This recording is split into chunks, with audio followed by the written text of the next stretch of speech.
Everyone welcome back to my channel. তো আজকে একটা রেসিপি নিয়ে এসেছি, সেটা হচ্ছে বাঙালির প্রিয় বাটি চচ্চড়ি। তো চলো দেখে নিই তার জন্য কী কী লাগছে। কেটে রাখা আছে আলু, পেঁয়াজটাকে স্লাইস করে কেটে রাখা আছে, আদা বাটা, নুন, শুকনো লঙ্কা আর হলুদ। এবার জলটা একটু উষুম উষুম গরম হয়ে গেলেই তাতে আমরা দিয়ে দেবো কেটে রাখা আলুগুলো।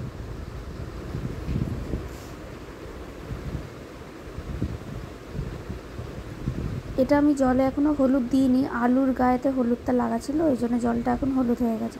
একটা একটার পর সবই পড়বে। এই যেমন পড়ে গেল পেঁয়াজগুলো।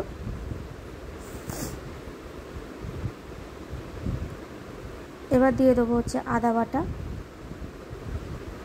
দিয়ে একটু নেড়ে নিতে হবে।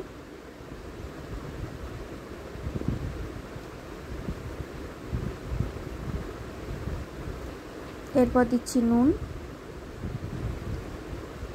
এরপরই দেবো হচ্ছে হলুদ গুঁড়ো,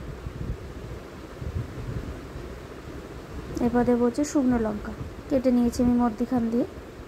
খুবই ইজি একটা রান্না, মানে 10 মিনিটের মধ্যে হয়ে যাবে। এরপর দিয়ে দিলাম সর্ষের তেল ওপর দিয়ে ভালো করে নাড়িয়ে দিয়ে চাপা দিয়ে দিতে হবে।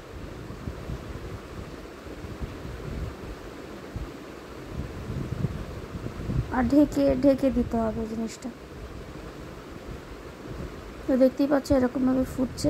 খুবই কম সময়ে তাড়াতাড়ি চটজলদি রান্না। এটা তোমরা ভাত দিয়েও খেতে পারো, পরোটা দিয়েও খেতে পারো, সব কিছুর সাথে ভালো লাগবে। তারপর বাড়িতে ট্রাই করে দেখো কেমন লাগছে। ভিডিওটি যদি ভালো লাগে একটা লাইক, শেয়ার, একটা সাবস্ক্রাইব করে দিও। Thanks for watching.